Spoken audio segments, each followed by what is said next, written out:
Okay, so just to keep it a little bit exciting, I'm giving random titles like Renaissance towards Sustainability, but nonetheless, the author imagines a neo-Renaissance, cautiously, of course. Theorists use many names to define the same thing. The Y generation, one after the X generation, millennials, MyPod generations, reference to MySpace, iPod, which is very old, and the earlier mentioned Generation C or Gen C, defined as the American Press Associated Media Center, as creating, producing, and participating in news in a connected, informed society. Very nice. But basically, it's about control, content, connected, collaborative, community, communication, creativity, credibility, consensus, celebrity. Well, whatever that means. Okay, so there are other ways of being a net genner. Are we a net genner? I'm very old, so I'm not. I'm a baby boomer, I guess, by these definitions of various generations. 10 truths inside Google. So let's read this first. According to human resource researchers, these young people, NetGeners, who have grown up opening windows in MS Windows or Linux, don't want to be closed up in office cubicles. They are curious, have high self-esteem, are enterprising, and aren't afraid to press for change in the business cultures where they work. Their entry into the workforce is producing a corporate change that Harvard business professor Andrew McAfee recently defined as Business 2.0. Okay, so here inside Google, focus on the user, the rest will come on its own. Do one thing really well. Fast is better than slow. Network democracy works. You don't need to be at your work desk in order to receive or give an answer. You can make money without causing harm. There is more information out there. The need for information goes beyond all limits. You can be serious without wearing a suit. Good simply isn't good enough. This obviously again goes back to the date of the book when it was published, but COVID came.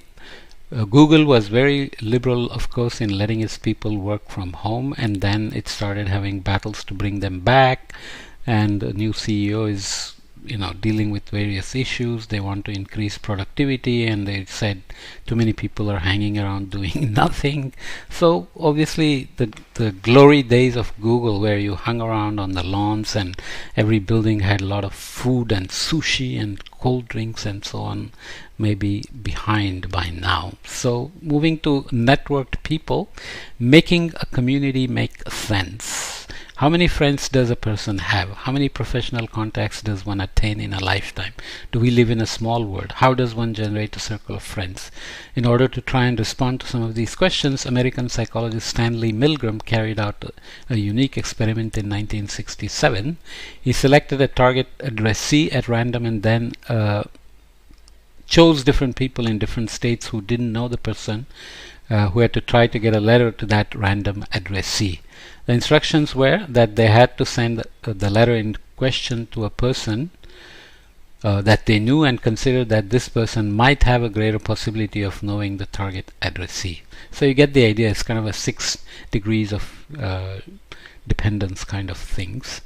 A few conclusions from this. NetGen wants freedom of choice, interacts, is open, is participative, likes to personalize, creates, joins together in communities, seeks entertainment in many of its activities, values speed and seeks innovation, teaches its elders to use new technology in a bottom-up logic. Remember, we are still in Sustainability 2.0, and the point the author is trying to make is that all these revolutions are moving us towards some bottom-up effort to be sustainable and less harmful to the environment and so on. Is it working for you in the summary that I'm giving you? Not so obvious, but that the way the book is written. So MySpace, again, simple things that are now almost out of date. MySpace, the community everyone is talking about, not anymore. Craigslist, simple, useful, and with a life of its own. I did use it, let's say 5 years ago, 6 years ago, for everything: to find furniture, to find labor, to sell a car, to buy a car, buy furniture, and so on and so forth, right? So the graph conceived by Paul Barron to demonstrate the possibilities of a computer network. In all three cases, the same number of nodes exist, but the difference is how they are linked up. David de Ugarte maybe takes up this diagram once more in showing the cultural changes that modifications in network architecture produce. So there is centralized network where there is somebody with the credibility, legitimacy and salience who's able to talk to everybody in his network. He's the central node.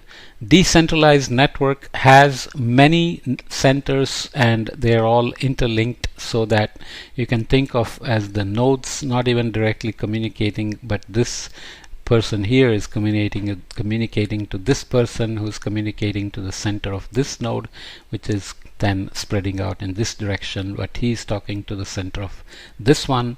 So you can see how complicated the topography of a decentralized network can be.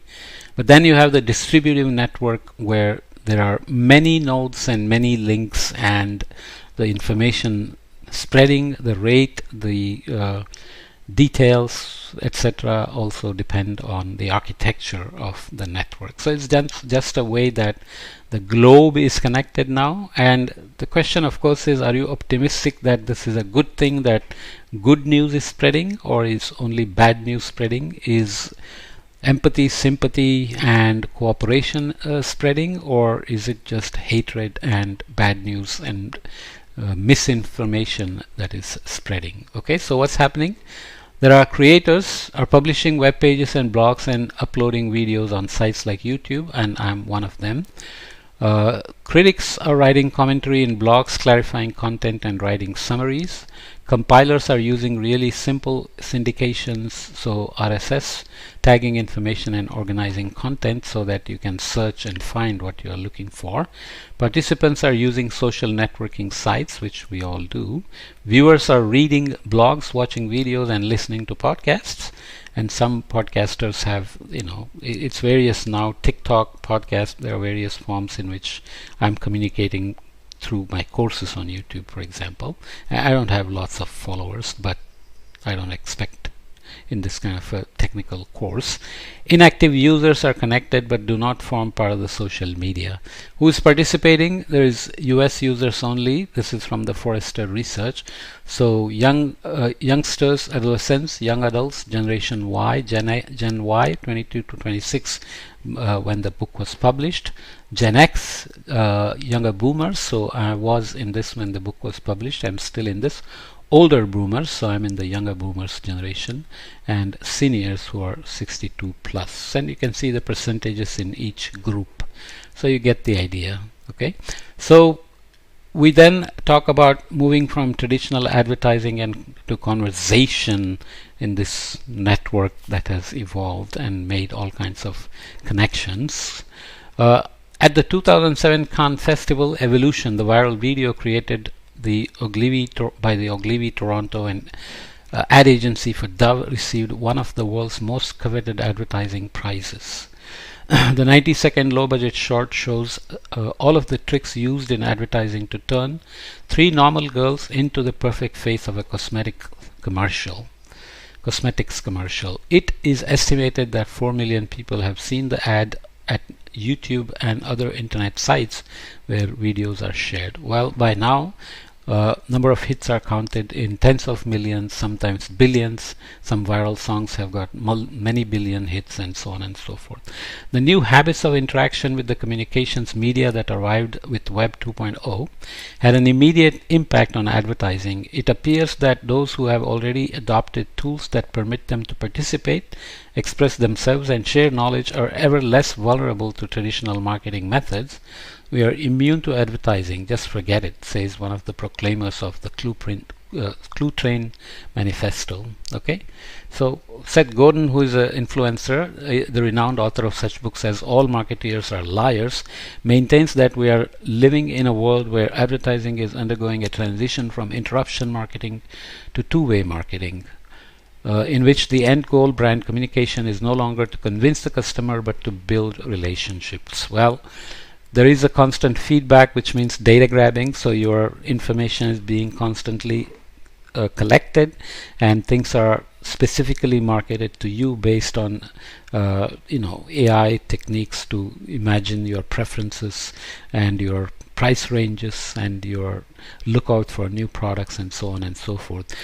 We're talking about sustainability. Is this adding to sustainability and mindful consumption, or is it adding to consuming more than we really need based on these targeted marketing practices? That's something we have to figure out. That's why marketing is seeking a way to hold a conversation with an interlocutor who is no longer seen as a customer but as a stakeholder. It's important to learn to listen to him or her. Okay, so there is the interruption marketing, which was one-way message, passive client, and top-down direction. Two-way marketing is imagined to be two-way messaging, interactive client, horizontal and circular direction. Sounds nice, but is it really coming back to sustainability? This has to be really something that has to be carefully understood. So we are pretty close to the end. Maybe I'll finish in the next podcast. So let me stop this one here.